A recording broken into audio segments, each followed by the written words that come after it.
We have a couple of really good speakers who are going to talk to you about first location planning, and then the second one's products and services, and kind of our intro into marketing, which, as I can tell you from my role, is two areas that a lot of people typically have questions in. Here's the agenda for tonight. We're just going to go through a few quick housekeeping items, like we do pretty well every week, and then we're going to go off to Kendall from Avison Young.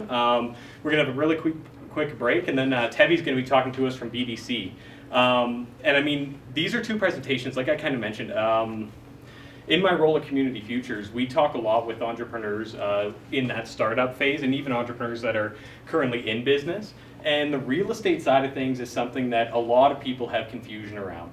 And there's a lot of questions that they typically come to us with, and it's not really very often that you get someone like Kendall, for example, who can come in and has a lot of knowledge in this area and can be a specialist in this area for you, because as I mentioned last week, it can be a confusing process and a little bit intimidating for first-time entrepreneurs.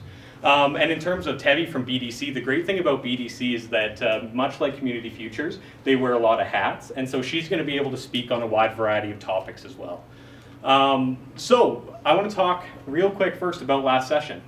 So we had a great session last week where we talked to Paul from Westland Insurance, talked about pretty well covering your butts, CYB, and we also had the panel. So did anyone have any questions from last week? Or did anyone have any big takeaways from last week that really stuck with them throughout the week that they'd like to share? Nothing? I thought, yeah. I was just going to say the passion of the people that have participated in the program, and they're passionate about how their businesses and stuff. If you're not passionate, you know, you need to really be passionate. That's kind of what I got from them. Yeah, definitely. And I mean, to talk to any of them about their business, you could tell it was like they were talking about their kids, you know. And whether it was Sarah from Lethbridge Tactical, Maureen, or even Shane, they all, in their own way, were definitely passionate about their business. I love the story of Paul's about the milk driver that killed a bunch of fish in the ecosystem, and the company was held liable. We're going to be joined tonight by another person as well, Darlene, who is the general manager of Community Futures, so my boss. And Community Futures, I know that this whole process can get a little bit overwhelming, and we throw a lot of information at you guys. So I just really want to reaffirm that Community Futures is there to help you guys outside of this. We do advising, we do alternative lending, we have all-encompassing kind of scope of small business. So if you have questions outside of this, do not hesitate to come to us, okay? So really, without any further ado, I'm just going to really quickly, 2:00 p.m., April 21st. This is going to be your mantra by the end of this. Every week I'm going to show it to you. So that is going to be the deadline for the actual business plan itself. And I won't go into too much more detail about this because I talked you guys' ear off about it last week. But without too much further ado, I'm going to pass the torch over to Kendall here, who, as I said, has a lot of experience in the real estate side of things. So give it a big hand up for Kendall.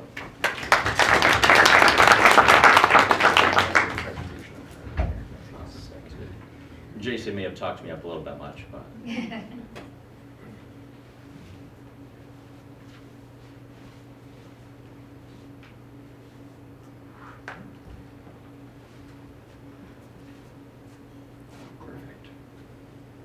While this is loading, I'll just introduce myself quickly. So I'm Kendall Hutchikowski. I'm a vice president and partner at the local Lethbridge Avison Young.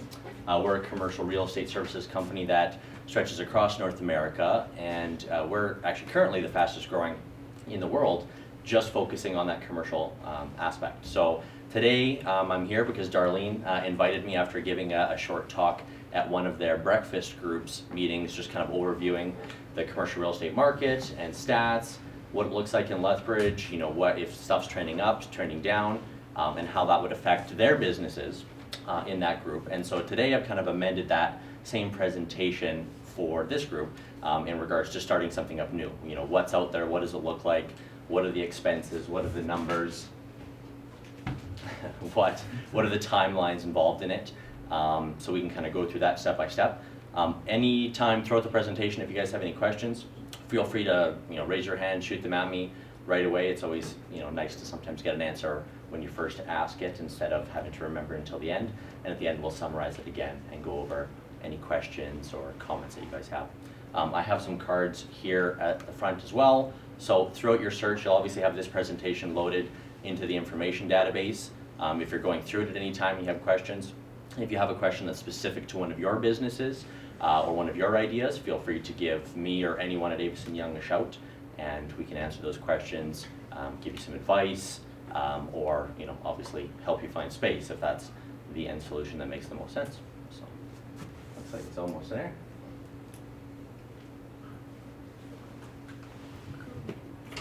Soon anyway. But we're, as a company, Avison Young is really happy to be here and part of it. This is actually our first year sponsoring the challenge as well. So it's definitely brave and courageous of everyone that's here to be involved in the challenge, to come every week. It is for 3 hours, sit down, learn a bunch of information, and then submit those business plans to get critiqued and pulled apart by the different judges for winning that $10,000 prize. Okay. So essentially, the first part is, what is commercial real estate? So commercial real estate is essentially a section of real estate. A lot of you will be familiar with residential, where you have house rentals, you own a house, maybe you have a revenue property that you rent out. Commercial real estate is essentially the section that's reserved just for businesses. So it's deemed for investment generation and or for the primary use of someone owning and operating their business that's producing revenue and income out of it. What is a commercial real estate broker? So there's actually 6 of us at Avison Young that are commercial real estate brokers. And so we're brokers. We have a license just like any other essentially agent or realtor, but we specialize in commercial real estate. So we don't sell houses. We only specialize in businesses and helping businesses either find a location, answer their questions. We'll often do help with financing. We'll put them in touch with groups like Community Futures, with BDC, to make sure that they can kind of move their business along the process. And then as it evolves, to then move, grow, buy a space, as that develops through someone's career, maybe they end up owning multiple properties, they end up renting them back out. It's something that sort of starts as a need for your business and often ends up as being, income generating or, a long-term, retirement plan. We already kind of went over this while we were waiting for it to load, but yeah, Avison Young stretches right across North America. We're actually in Europe now as well. There's about 2,000 of us across North America, 800 specializing just in brokerage. And so we represent a lot of major firms in Lethbridge, but then we'll represent them across the country. So, we'll do deals for, a diner, a restaurant, Bed Bath & Beyond, those kind of things. We'll represent them across the whole country. And so we've had actually even some businesses that have started in Lethbridge, ended up moving to Calgary, growing across, into Eastern Canada, sometimes out into the States, and we'll help them in each of those locations where we have offices. This is our team. So Doug is our managing director and broker. Jeremy specializes in retail, so he's the one that's responsible for all the new stuff that's going up on the west side. Your big box stores, your retail, anything that you're dealing with that is sort of that national brand is something that Jeremy's going to be doing. I take care of industrial, which is one of the largest sectors here in Lethbridge, and land and development. So new development projects, redevelopment projects, turning older buildings into something that's new, building new creative development. Jillian does all of our office, and just in talking with Darlene, it sounds like a lot of the business concepts that are in this room would sort of relate back to that office end, and so that might be a person that you end up working with. But Jillian does all of our downtown office, and we would call suburban office, which would be those business buildings or parks that are near the hospital, or out on the far east end of the city by the casino or car dealerships, or possibly up north or on the west side. And then Jaden and Josh have both been with us for a year or so and handle everything from small to medium stuff to assist us. We have 11 brokerage staff, we've got a ton of property management staff, and we also have valuation advisory staff. So essentially anything to do with commercial real estate we'll cover, from finding, consulting, advising, managing, and then even on the valuation side. So if you were to go and purchase something, if you're buying out an existing company or doing anything with equipment, we can help with those reports and appraisals, so that way you can get the proper financing you need through Community Futures or through BDC or another bank. And then what our job is essentially is sales. We do economics and financial analysis for your business and for what that looks like, what it'll cost you, what's going to cost you year 1, year 2, year 3, year 4. And then we'll assist you with some of the project management. So often when you go to find a space, it's not gonna be perfect day one. You're gonna need to go get city approvals, so that we can locate there. You might need some renovations. There's different aspects to it, and we'll help you through that whole process. So you don't get the keys and say, goodbye, have fun, and you're kind of left figuring out, what to do so that we can actually get your business open. So would you consult on zoning, or is that something that the business owner would have to go to, let's say, the city or municipality to find out what is allowed to be built in that area? We definitely do. That's probably one of the bigger things that we take care of is zoning, because it's one of the more complicated ones to understand. And the city is the city, so sometimes they're helpful and sometimes they're not. And that means that often in a location that you think is perfect or ideal, or if you want to locate in a certain area, and they for some reason don't agree with you, there's often a way to bridge that gap and kind of find a happy medium where you say, okay, how about we do this and this, then will you let me go here? And so we can help with those negotiations because we've done it hundreds of times before. So it was specifically with zoning. I also sit on MPC, which is the city's municipal planning commission, and that commission sort of decides what those land uses are, where they should be, and then how they should interact with each other. So definitely. So we'll kind of jump into the part that matters to you guys, and that is you're looking for real estate. What does this mean to you, and what are you going to end up taking out of sort of this presentation? So first off, whenever I meet with a new business, especially if it's a startup, I kind of like to review their business plan to a certain degree to see what are they actually doing, how fast are they going to grow, who are they interacting with, and to be honest, is real estate even a proper play? So not to talk myself out of a job, but often I find that businesses maybe try and jump in a little bit too early into real estate because everyone just feels like they need to have an office or they need to have a store, they need to have a location. And with the way the world is evolving with sort of digital platforms and telecommuting and all that kind of stuff, sometimes it's not necessary, right? So first off is figuring out where you're at to start with, what that looks like, and how we can jump off from there. Second would be how a location can be your competitive advantage. So again, sometimes you just need a location because you got 5 staff and you need those 5 staff to be in the same building. But sometimes it can be a competitive advantage, right? Maybe visibility or signage is something that's really important to your business. So if we have the right location, that will be a big competitive advantage. If you're a retail-based user, if you have a really well accessible location that has good signage, good visibility, good open showroom, obviously you're going to do a lot better than someone who's maybe tucked in behind a mall, no one knows where you are, no one can get to you. So we kind of build from your business plan what you need and then build it into what the competitive advantage could be and how we can help you find that. And then these would be kind of the notes that would go below that as questions. So first, real estate can be expensive, or usually is, and it's a little bit unflexible. When you jump into a building, usually this is your space, it goes from this wall to this wall, and you've got to sign a lease. So that lease might be a year long, it might be 5 years long. So if all of a sudden your business doubles a year into a 3-year deal, then what do you do, right? Are you stuck? Is there options? And so we want to know what your business looks like, over the next 5 years at the beginning, so we know, how to recommend, our services and what you should be negotiating from a landlord right at the beginning. Next would be, how much space do you need today? How much space do you need into the future? What will you do in that space, right? Are you using the space for storage, for office, for creative brainstorming, for meetings, for retail, for selling something? We figure that out, and then from there we can figure out where you need to be, right? What kind of zonings would that fit inside? And what can you afford to spend for that space? If you're storing, some machinery, you obviously don't want to spend as much as someone who needs a showroom where they're going to be selling, wholesale or retail goods out of. And then what location will suit your business the best, knowing those above. What are you doing in the space? How much are you going to spend? We'll look at that and say, okay, these are the areas of the city where you're going to be able to find something that will fit both of those needs. And then at the bottom there I have a link, so this will go out to you guys, so that way you can access it after. That would take you to a website that will show you postings and listings, so you can start to watch them. And then of course if you have any questions, you can give us a show.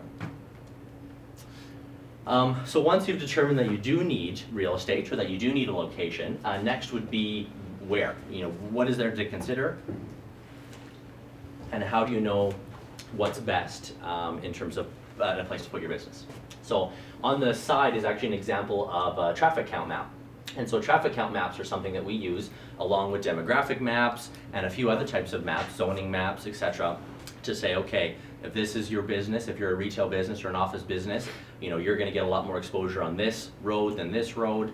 Zoning will work here, but it won't work there.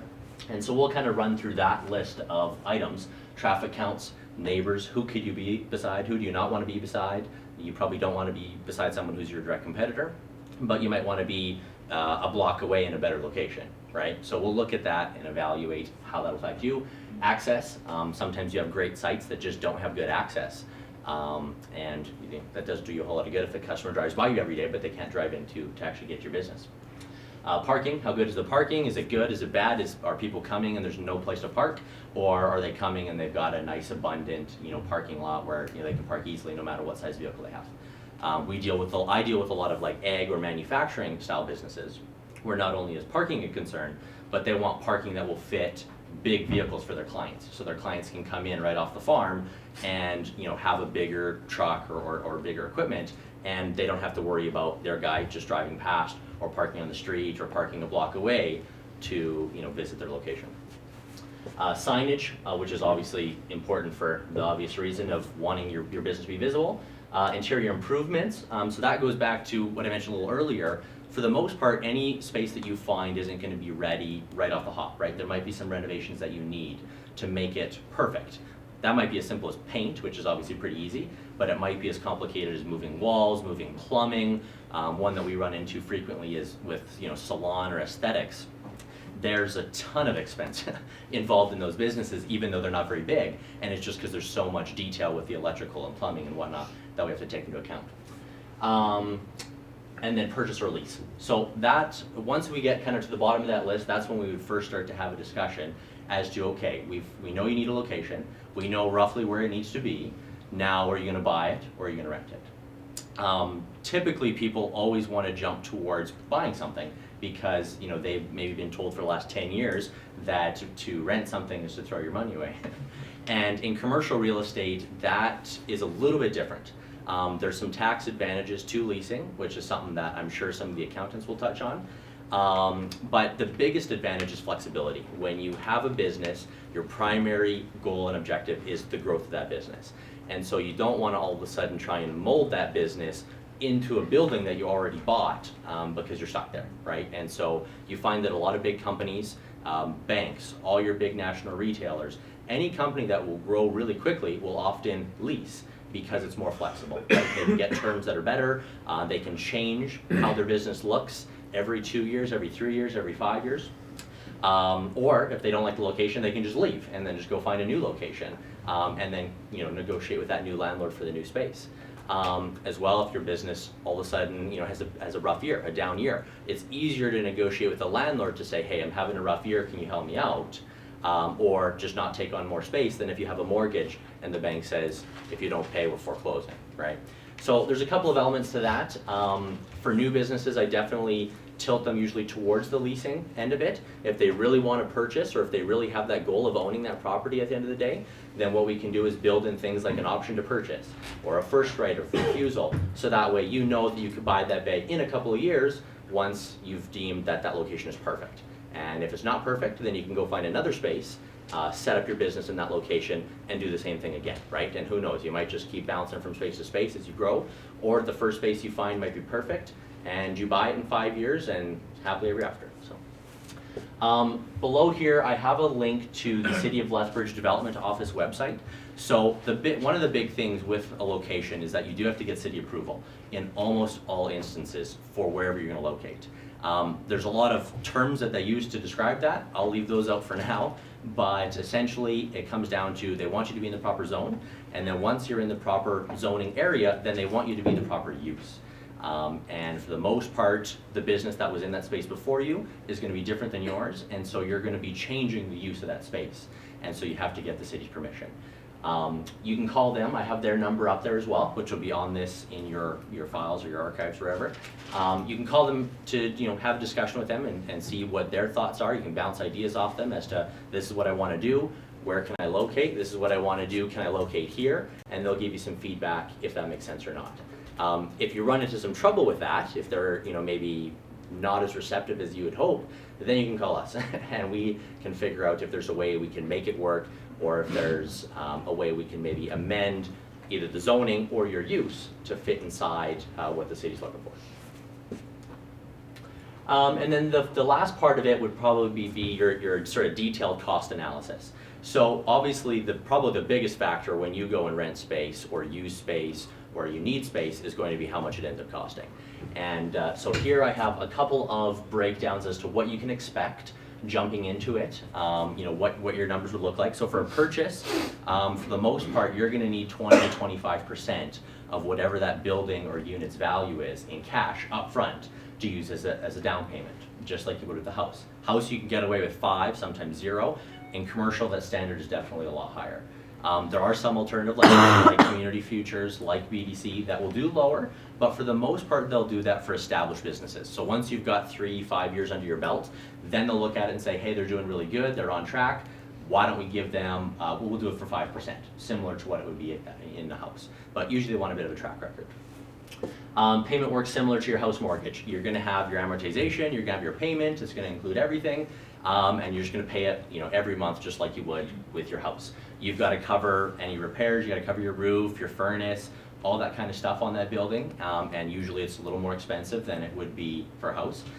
Or you might be in a condo that's in a building, in which case you'll pay a condo fee every month, and that condo fee will cover things like roof, exterior, like siding, pavement, that kind of thing. Currently, lenders are very aggressive, which has lowered the cost to borrow. So you used to see housing interest rates that were sort of 3-4%. Commercial was 5, 6, 7, 8. It was always 2-3% more than it was for a house. Now we're getting to the point where it's almost the same to borrow for housing as it is for commercial, which is crazy. It's pushed prices up in the last few years that you often see in the news. Housing bubble, Vancouver, Toronto, etc. That's why. It's because pricing is going down, the developers are building more, and the same thing that applies to that residential market is happening on the commercial side as well, where people are buying office space or buying investment property and they keep paying more and more and more for it because interest rates keep dropping. For a lease, it's a little bit different. You definitely need a lot less cash to get started.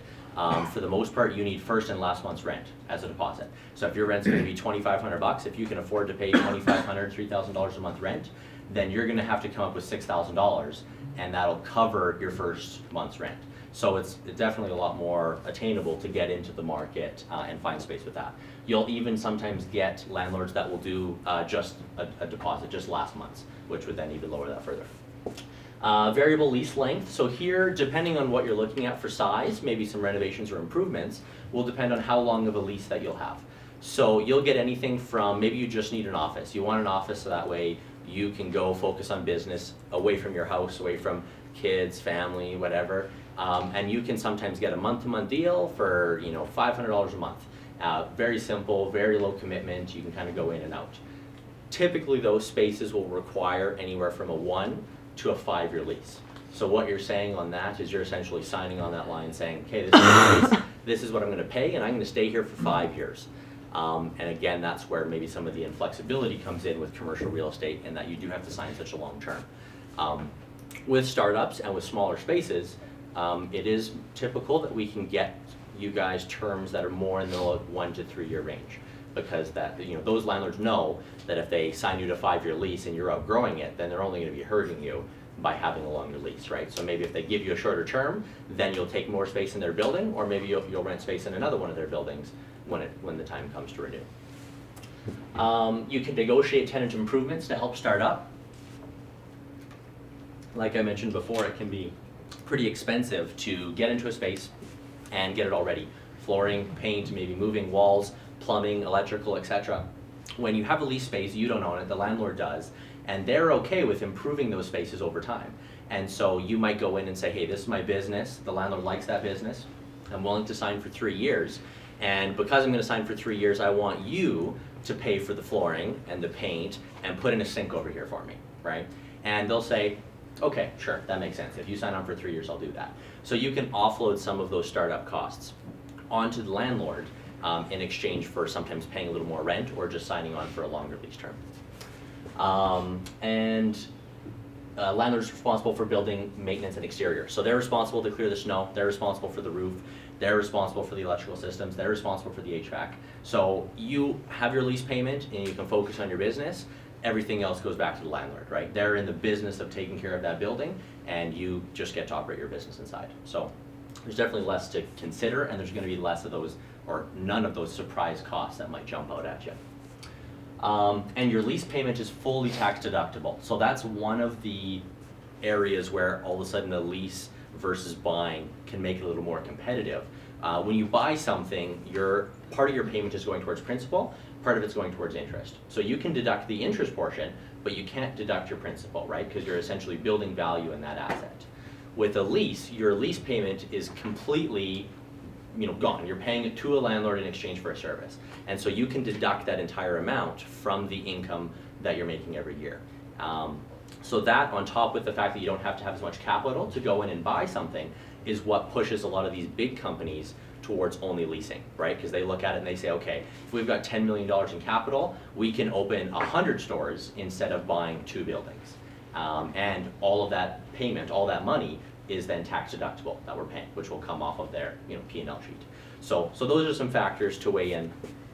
And then at the bottom here, I have a bit of a breakdown. Probably the most questions I get with someone who's new in commercial real estate is figuring out how the rents work.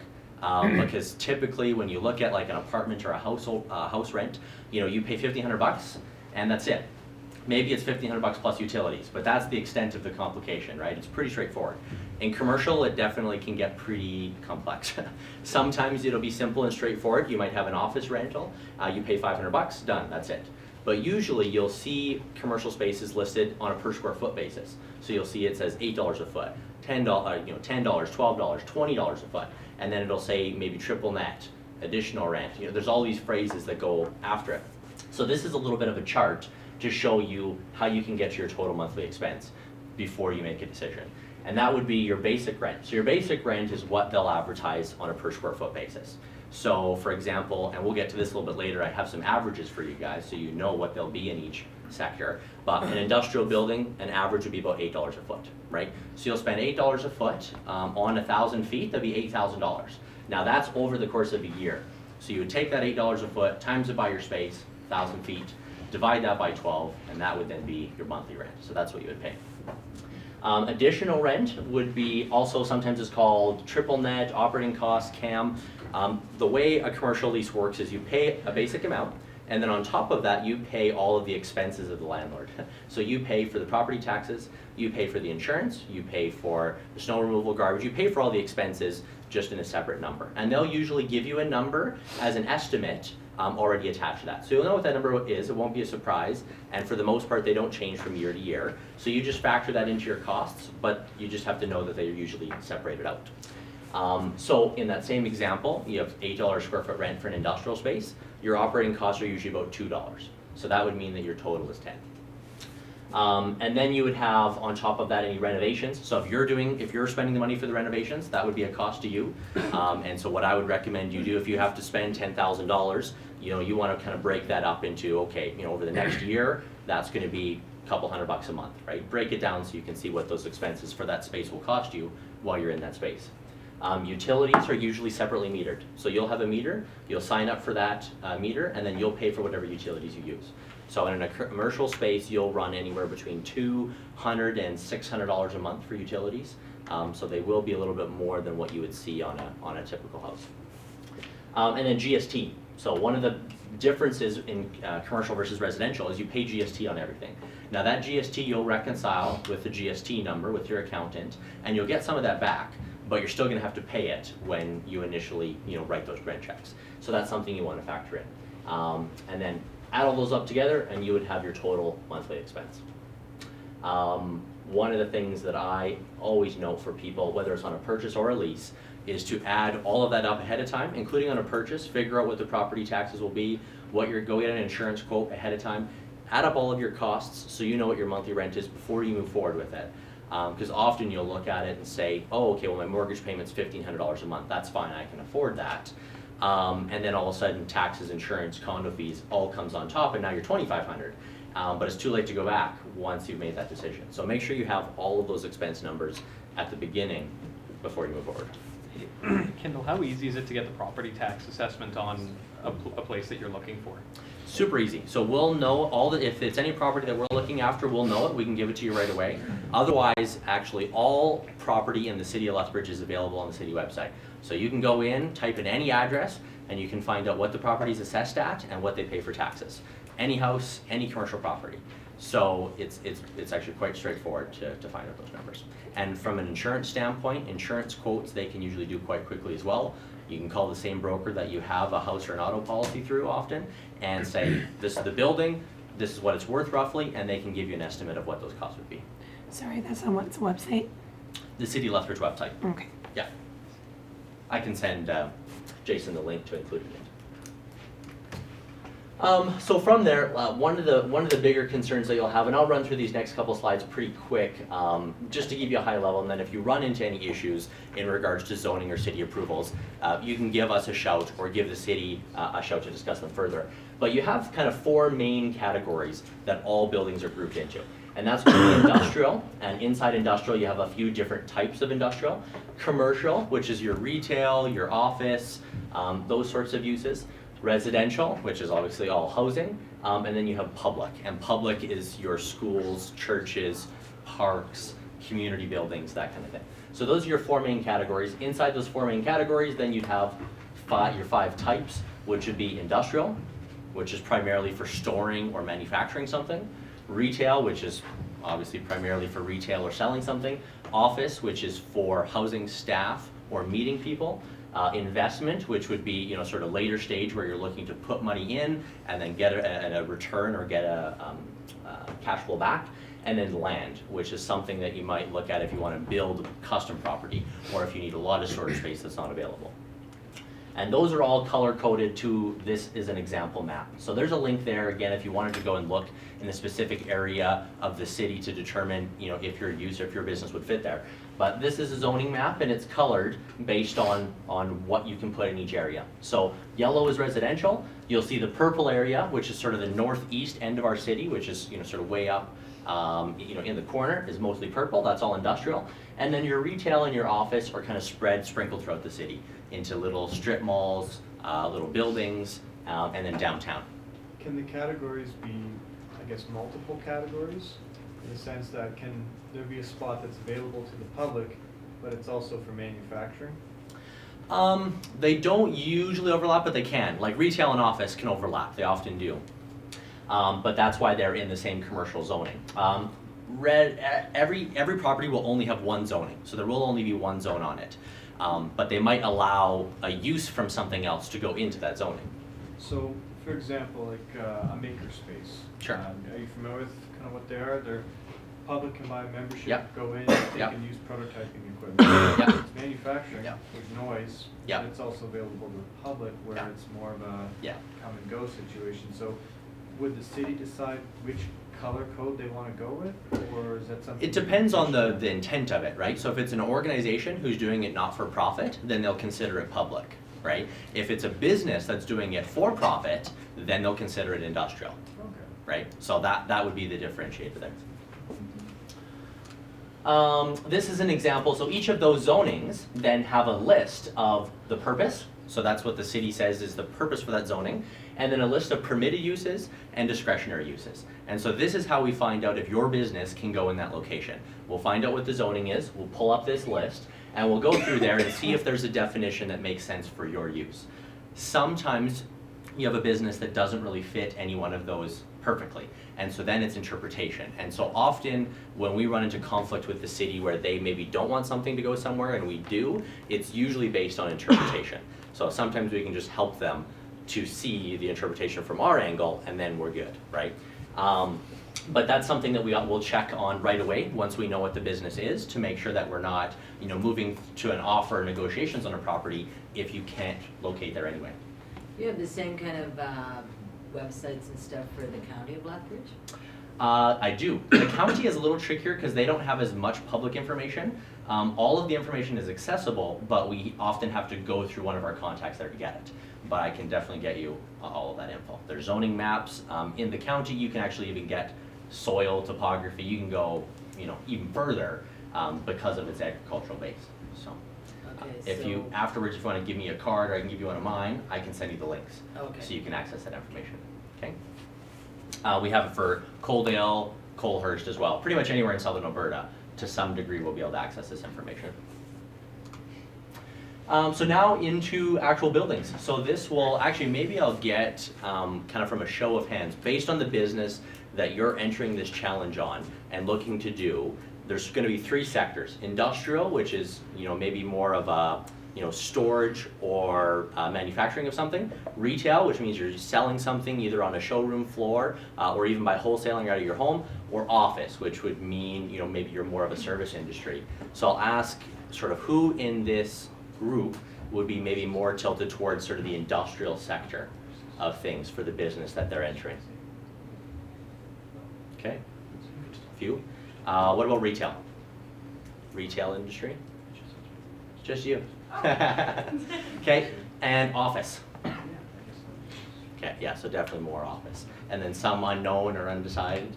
So yeah, office, for the most part, when you're looking at new businesses and startups, they definitely, office is going to be the heavier end of the spectrum. So I'll go over the other 2 fairly quickly. So industrial, I have some stats on here. So when you decide that you're going to go and move forward, or you want to maybe crunch the numbers to see what space would look like, you can go back to these slides. It shows you the average sale price, average lease rate, average additional rent, right? So from those you can break down what it would cost to buy a space and what it would cost to rent it. The number below it gives you an idea of sort of the size of Lethbridge market. And that's in transactions that we manage over the course of last year. You would be about $7 million worth of transactions. So that's business that's coming in out of Lethbridge just in the industrial real estate sector. Typically, industrial will be used for storage or manufacturing of something. This would be the lowest cost option for space. So this is the space, often users need a lot of it, and they need it to be affordable because they're spreading out to make something or they're just storing. And then a couple of notes there would just be on average sizes. So, typical local lease is around 3,000 square feet. A typical regional user, so that would be bigger companies, would be around 10,000 square feet. There's a couple other notes there. And that would be kind of maybe a typical industrial building where, maybe it's a little more plain, metal fronts, doors, and then you'd have overhead doors in the back. So how much, is this the average price for Lethbridge then? Lethbridge, correct. So City of Lethbridge. We do have some participants that are from outside of the Lethbridge region. Yep. How much do these kind of fluctuate depending on where you go in, specifically Alberta and southern Sure. Alberta? Anywhere in southern Alberta, your city centers are going to be more, right? So Lethbridge is obviously going to be the most expensive of the areas surrounding it, until you get to a Calgary. So Calgary is obviously quite a bit more expensive than Lethbridge, often as much as 4 or 5 times the price of what prices will be in Lethbridge, especially on the purchase side. And then into the county, the further away you get from Lethbridge, the cheaper it gets, right? So for example, with these numbers here, if you go into Lethbridge County, the average sale price would drop to probably about $115 a foot, and the average lease rate would drop about $1 a foot to $7. So it'll be pretty close, but as you get out of the cities, the price will drop until you get to Calgary, and then it obviously goes way up. Office. So this is where most of your potential businesses would play into it. So average sale price, $145 a foot. Average lease rates. In office, we split it into 2 categories. Class A space would be your newer, nicer, brand new, fresh buildings. They're averaging $17 a foot. Class B would be your existing spaces. So this is an office that's maybe already been occupied 2-3 times before. Usually they're in buildings that were built in the 70s or 80s. You definitely can find good functional space in them, but the rates are a lot lower, and those would be about $11.50. Operating costs. Operating costs is one where you can see that they jump a lot higher in office versus industrial, and that's because there's a lot more taxes. They often include utilities in office because you're in a shared office building, and there's more services. They might have security, they might have shared janitorial. Those are some of the amenities that office users want that other users don't, and so you pay for it. Class A would be $940 a foot, and Class B would be $564. So you can see that the additional rent component on a Class A space can almost be as expensive as your rent for, you know, Class B. And then typically office is used to house staff or as a meeting space. And this would be your medium cost option. Industrial is going to be your cheapest, and sometimes there's some uses that go in between the two. Maybe an engineer says, I'd rather lease an office space in the industrial parks, it's cheaper. And then office is your medium cost. And then your most expensive is going to be retail. Retail is typically strip malls, strip centers where you're selling something.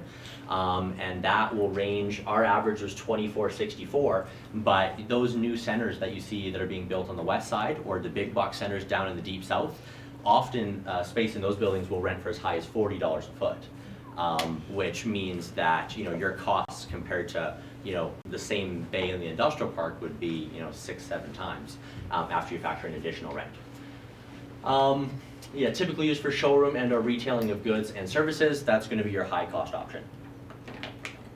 Now, retail in Lethbridge is probably one of the funnier sectors because there's the biggest range. You'll have those new big box centers that will be up at $40 a foot, but then you might have a space downtown for 1,000 feet for an art studio, or 1,000 feet for a salon, or 1,000 feet for, you know, a little clothing boutique store, and you can get that for $10 a foot. So there's a huge range, and the range will depend on the location of the landlord. And so that's where we can come into play in terms of saying, okay, this is what your business is. These are maybe some of the uses that would make sense for you to be around, and these are the locations of the city where we can get you that space for an affordable price. Oh, there's a chart on that. So one of the things I would touch on quickly for you guys, so you maybe have an understanding of how we get to the numbers, right? What dictates the rates? What makes the prices go up? What makes the prices go down? And what essentially it is construction costs and vacancy rates. So when you have a lot of empty space, landlords will drop their prices because they don't want it empty, right? So they're going to drop their price to get more people in. As their spaces fill up, then they'll increase rates because they can increase them and people will still stay. And so how you can tell how healthy a market is, or if prices are going to trend up or trend down, is based on the vacancy rate. Now we'll also use this as a strategy for tenants to figure out how long of a lease we should sign. If rates are trending up, we want to try and lock in today's rates for as long as possible. If rates are trending down, we want to lock in rates for a shorter amount of time because we know that they might go down and we might have cost savings, right? And so we'll look at these trends and graphs and then give advice back to our clients as to what their numbers then should look like. So this gives you a comparison. Lethbridge is definitely an agricultural and industrial center. We have a lot of manufacturing and we have a ton of ag surrounding the city, which is what keeps us so stable even in times like today where oil's at, you know, 30 bucks a foot. Calgary's in trouble, Edmonton's in trouble, Medicine Hat's in trouble. Lethbridge is still humming along pretty good. We, you know, notice it because people talk about it, but we don't feel it a lot. You know, my year this year won't be much different than last year. Won't be a whole lot different than the year before. Versus, you know, a colleague of mine in Calgary will go on holidays this whole year because he knows if he works, he's not going to make any money anyway. So those are the differences between a market like Calgary and Lethbridge. So vacancy rates, you ideally want to be around 6%. 6% is a healthy market. That means that your costs aren't going to go up or down in any sort of wild fashion. So our industrial is actually below that threshold. We're at 4, we dipped down, now we're back up a little bit. So that would mean that rates are probably trending up, right? So if we're signing an industrial deal, we probably want to get a good lease rate and then sign it for a bit of a longer amount of time. Office, as you can see in our city, is not doing so well. It is quite a bit higher. It's up 16 to 18% vacancy. And the reason for that is that people don't need as much office space as they did when most of these office buildings were built, which is in the 70s and 80s. So if you look at it, probably 80% of our office construction happened in the 70s and 80s. When you would have 300 square foot offices, executive offices, where they didn't have bullpens, they didn't have cubicles, they didn't have creative space, you know, their boardrooms were 25 by 30, and so it's just not a very efficient use of space. And so as we've kind of moved forward, there's more technology, maybe more people working from home, more cubicles, you know, where they're putting more people in less space. All of that vacancy is not so much businesses leaving Lethbridge as it is just people being more efficient with the space that they use. But that gives new people coming into the market a good leg to stand on to negotiate really good lease deals. So anyone that's in sort of the office sector you guys are entering into a sector where there are fantastic deals for people to start space. You can negotiate good tenant improvements. Only thing that we want to factor in is either that we're getting a really good deal to start off with, we're getting some improvements, or we want to be careful how long we put that rate out, because this chart would indicate that rates are starting to trend down because there's so much vacancy. They can only get so low before a landlord would actually start to lose money, and we are almost there for some space. So they're not going to drop in half, but you'll see rates probably stay flat for office space for probably the next 5 to possibly 10 years. This is more just for a fun comparison. I always love showing people what Lethbridge looks like compared to other cities.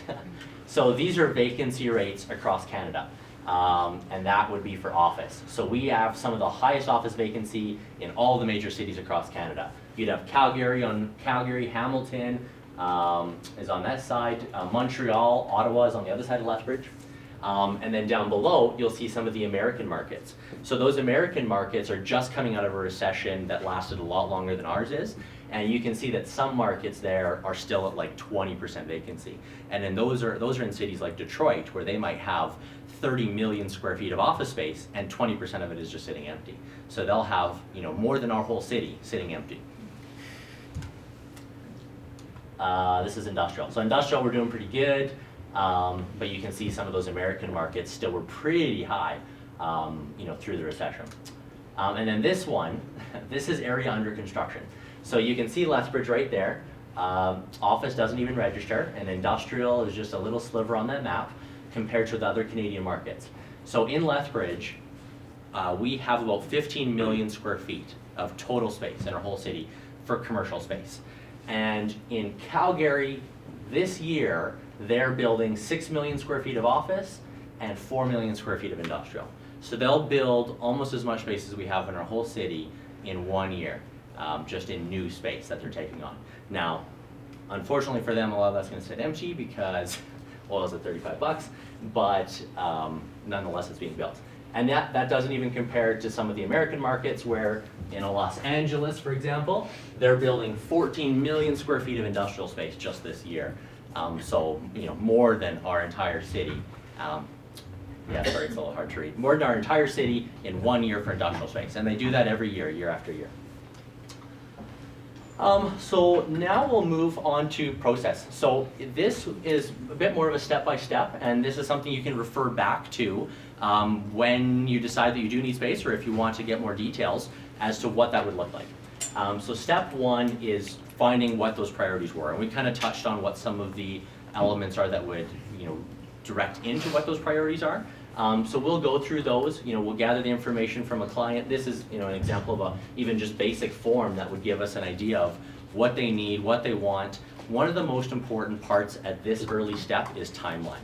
I can't count how many times I've had someone call me and say, Kendall, our business plan's done, we've got our financing ready, we just need the space, but we need to be open in 2 weeks.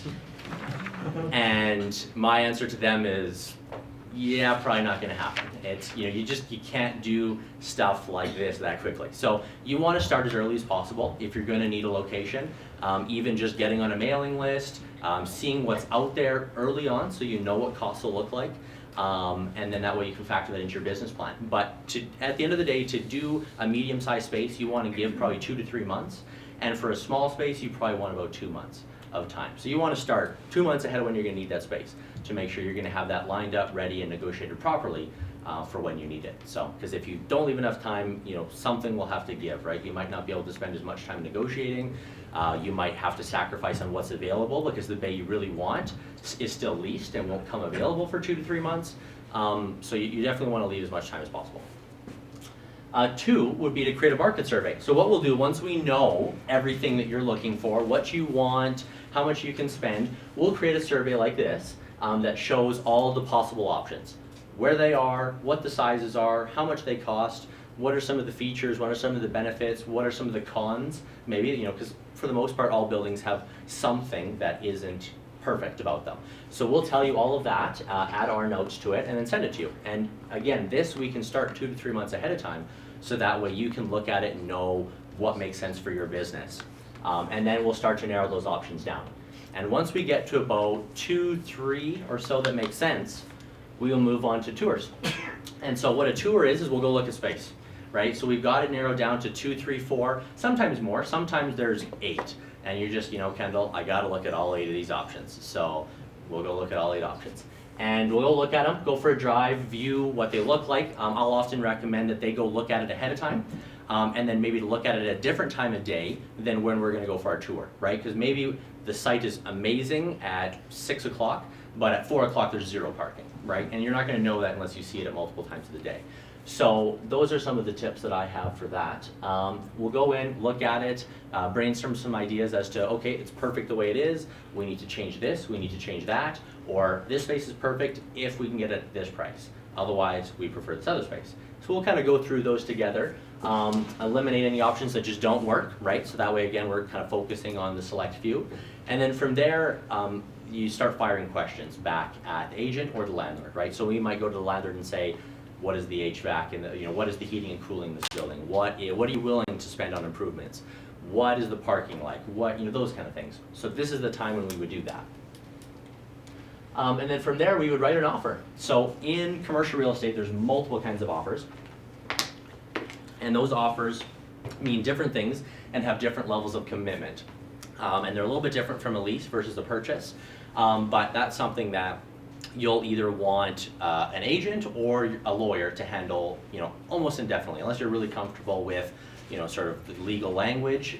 For the most part, they always use bigger words than they need to, and it can be confusing. So, and there's a lot of numbers and this and that and what if, and often we get leases that are, some of the retail leases are 100 pages, right? So to read through all that and remember what you read, 4 pages prior is, hard for me to even to do. So. So what we do, we pick 1 or 2 favorites. We will put what we want to see from the landlord or from a seller on paper, and then we'll present it to them. And we'll say, hey, you know what? Best case scenario, this is what we want. And one of the things that I always encourage people to do is you don't need to be nervous about offending, for the most part, a seller or a landlord. In commercial, they're usually professionals. They've been in it for a long time. They understand what you need to do or what you need to get to make your business work. And so sometimes you just gotta lay it out and be, quite a bit lower than what they thought that they were gonna get. So you put your information in, we write it, lease versus buy, leasehold improvements, timing, pricing, then we present it, and then we wait for a response. We get a response, and then we just negotiate back and forth. That's the part of my job that I love the best, so it is, something that we, definitely make sure we go to bat for our clients, so that way they get, the best terms, the best price. We'll often try and find some spaces that we know are coming vacant, pocket listings we call them, and start negotiating on them before they even become vacant, because the landlord knows if he does that deal with us, he's never going to have a vacancy, right? He's not going to incur any losses. So we'll use all those different tactics to go in and try and get the best deal that we can. And from there, what you'll do as part of that offer, like we mentioned with sort of the city approvals, whenever you do an offer, you'll put some conditions in that offer, just like you would when you buy a house. Some of those conditions would include financing, renovations, city approvals, those kind of things. And the reason why you do that is there's a lot of work that goes involved to find those answers.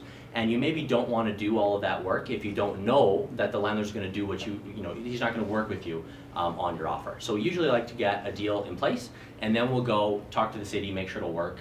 At that point, for the most part, your agent should know whether it's going to work or not. Line up the last year financing, figure out the last of these details, that details, maybe have your lawyer review the contract if it's pretty long. And then you can move forward, remove those conditions, which would then make the contract complete and valid. And then from there, you open your business.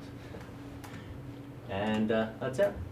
So that's all I have in terms of a brief summary and overview. Obviously, every business is very, very, very different. They all have different, complexities, issues, locations, concerns, or possibly value that we can add to make them even more competitive than they would be, to their competitors or to another location.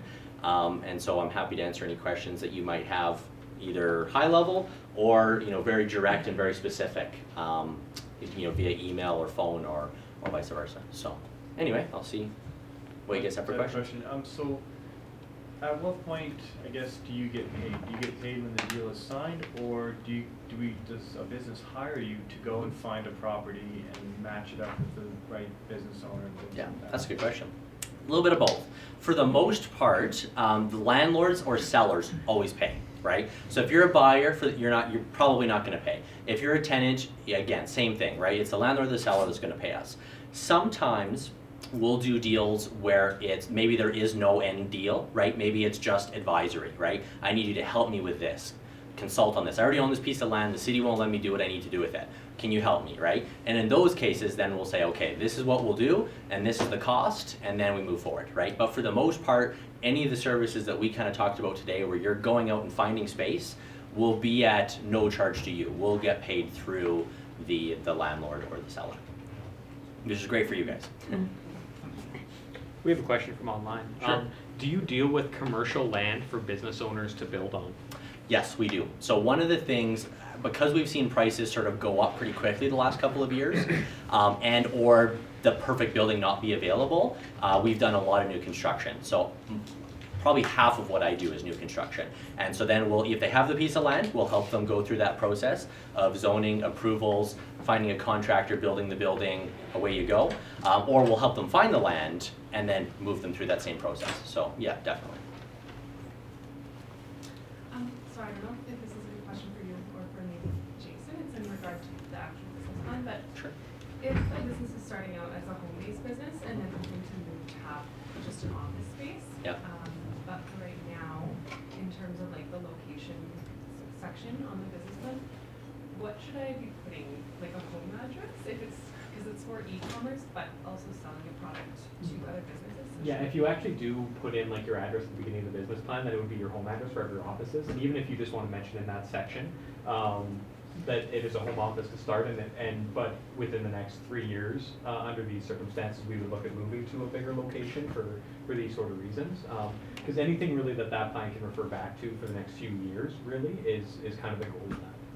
And then also for a mailing list or different things like that for customers, would I also include a home address for that? For what, sorry? For like a mailing list or for contact information on a website, would I put the home address or like that's, I don't really. I mean, know. I It's not- I wouldn't put my home address on my website. Well, not necessarily a home address, but just like, you know, say like, Alberta or Lethbridge or things like that, or like, personal contact. Yeah, there are services that offer that to home-based businesses. Like for example, any UPS office, there's a lot of network business office solutions sort of in the city of Lethbridge, and what they'll do is they'll kind of act as like a barrier, right? So they'll say, you know, X home-based business, and then they'll have their address, right? And they'll know that anything that's addressed to you that comes to that address, they put in a mailbox and you can pick it up once a week, right? And they'll have varying services from just an address, and then you would use their address as your address,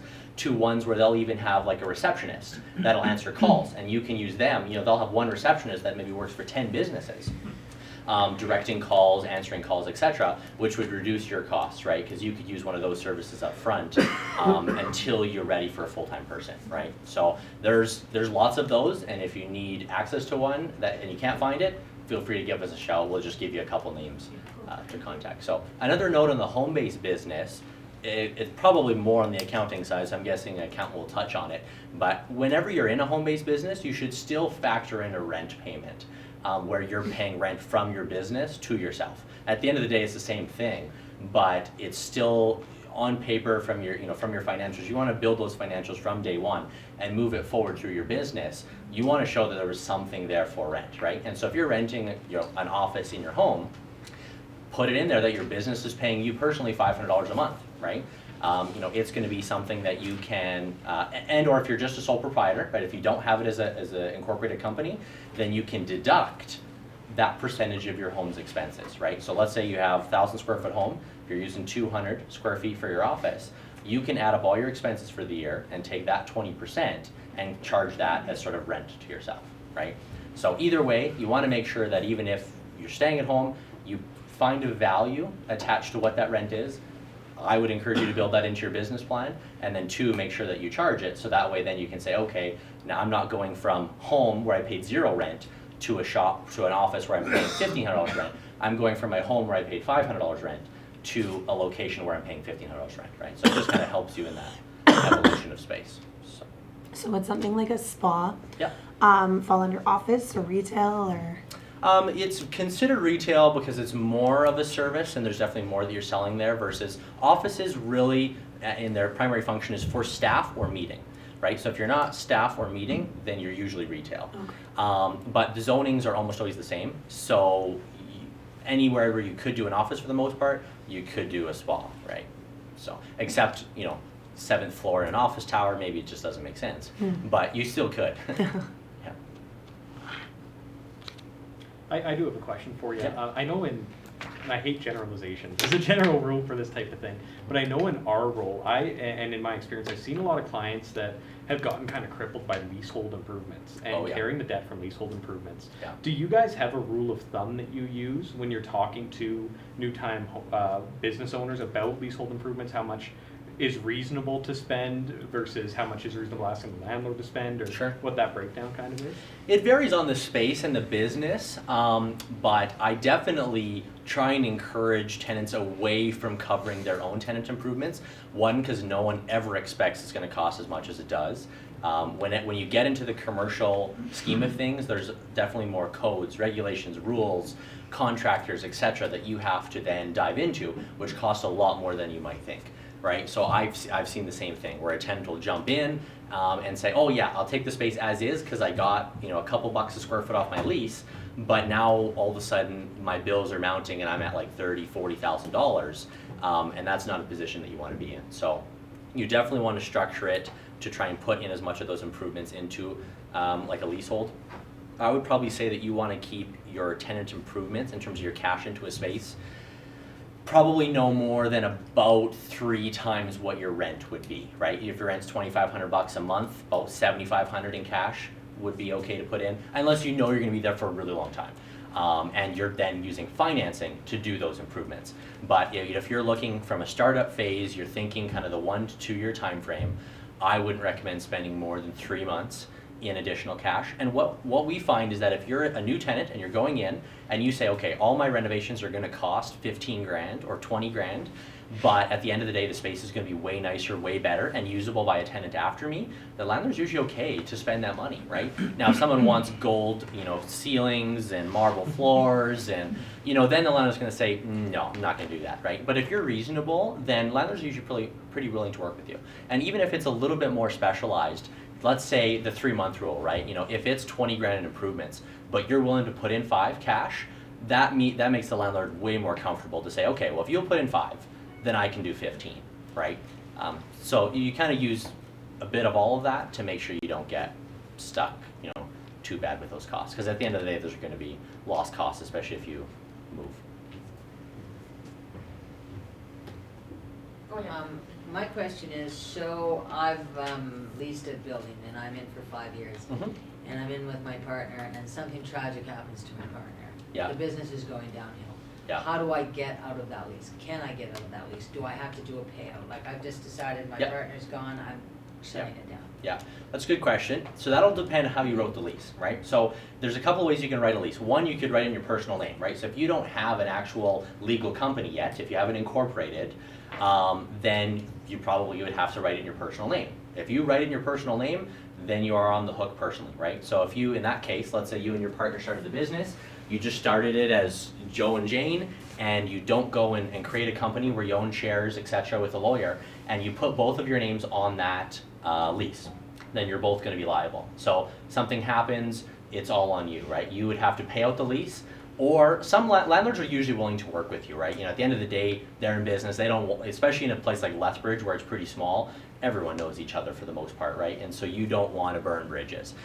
So they'll say, okay, you have to keep paying it until I find someone new, right? And they'll then hire me to find someone new, put them in, and then they'll let you out of your lease.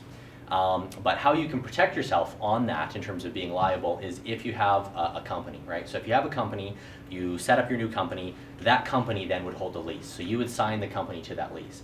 If for some reason that company has to close because you decide not to do it, because it's bankrupt, because whatever, something bad happens, the lease is tied to the company, which has no value, so there's no recourse, right? So that's how you would protect yourself from, you know, a lease covenant essentially if something bad was to happen. Now, landlords also know that.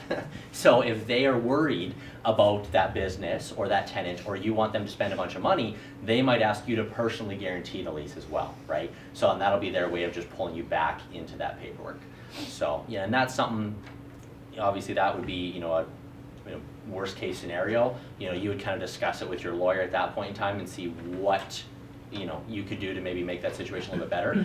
Sometimes we'll also work in termination clauses into a lease, where if something happens, then you can terminate the lease, right? And so what we'll do, when we do work with tech companies, which we don't have a lot in Lethbridge, but we'll have them from time to time, they'll often grow really quickly. So we'll sometimes we'll do a 5-year lease, but we'll put in a termination clause that if they double their revenue or if they double their employee count, they have the right to terminate that lease, knowing that it's a positive thing, it's not a negative thing, right? So the landlord's gonna say, okay, we'll let them terminate this lease. Again, hopefully we can pick up their business somewhere else, and or they'll say good things about us, right? So depending on the situation, we can work in clauses that make it a little bit easier. Kendall,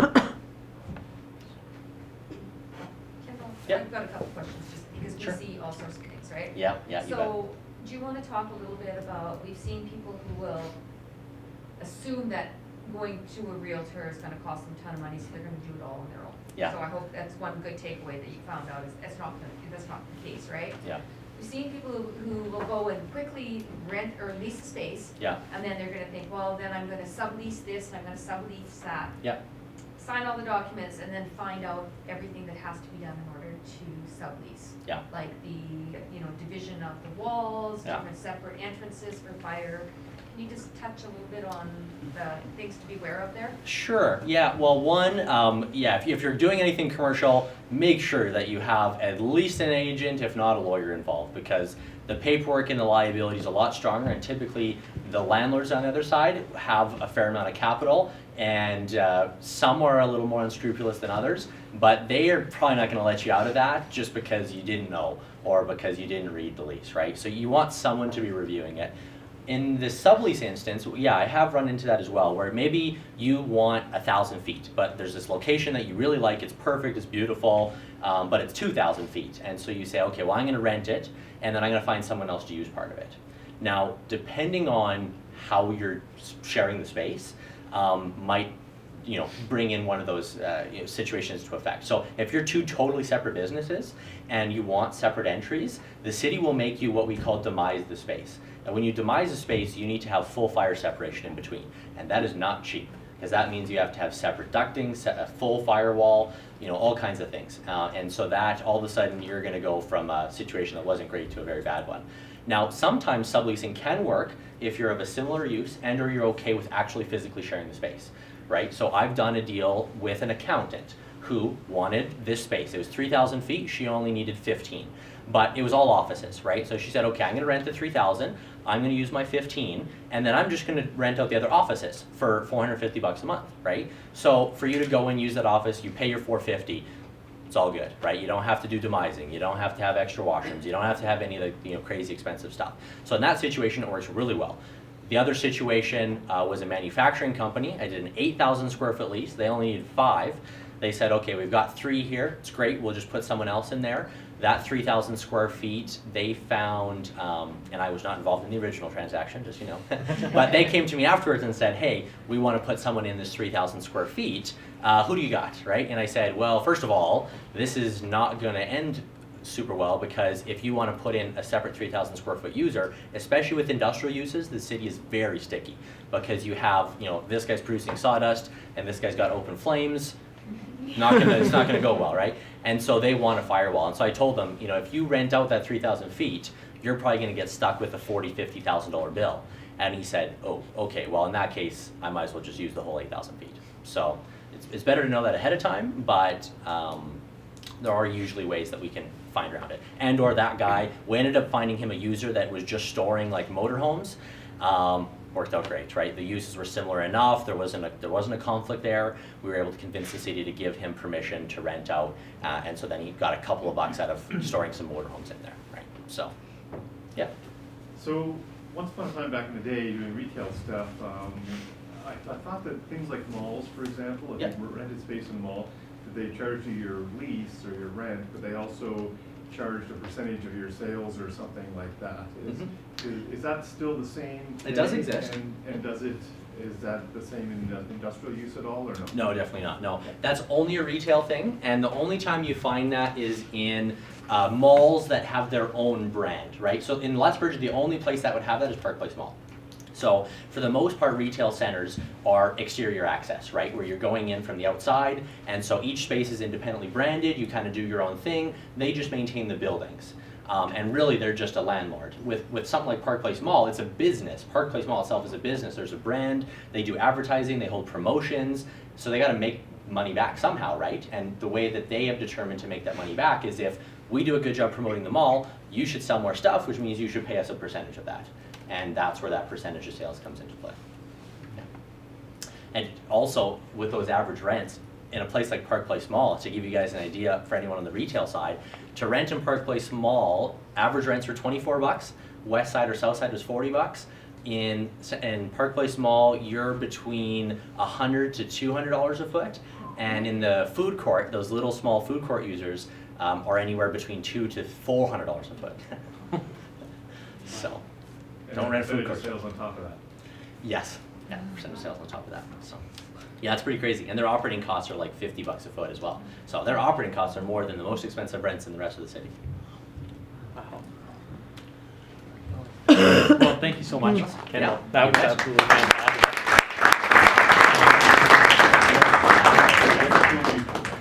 So, I mean, having someone like Kendall to come in and talk about real estate and the commercial side of it, it's not very often that you get someone who is a vice president, is a partner, is so involved in the actual process itself, who can come in and talk to you guys. And I mean, the reason I asked about those leasehold improvements is because that is one of the oldest tales in finance that you see. And it stems from that snowball effect where you say, I need $20,000 to do this. And then that $20,000 is gone and you go back to the bank and you say, uh-oh, I need another $20,000 or else I can't open. And then that's how you get those mountains of debt. So I would strongly recommend that you, I say it all the time, surround yourself with specialists. And that's where the people of Avison Young and Kendall come into play, especially in this market. I can't tell you the number of times that we have seen businesses that have made a misstep in this area, and it's cost them quite a bit. So, not to be on a dour note, because that was a fantastic presentation, we're going to go into a break here, guys. So, come back at 8 o'clock. We're going to get started again with our next presenter from BDC. Okay.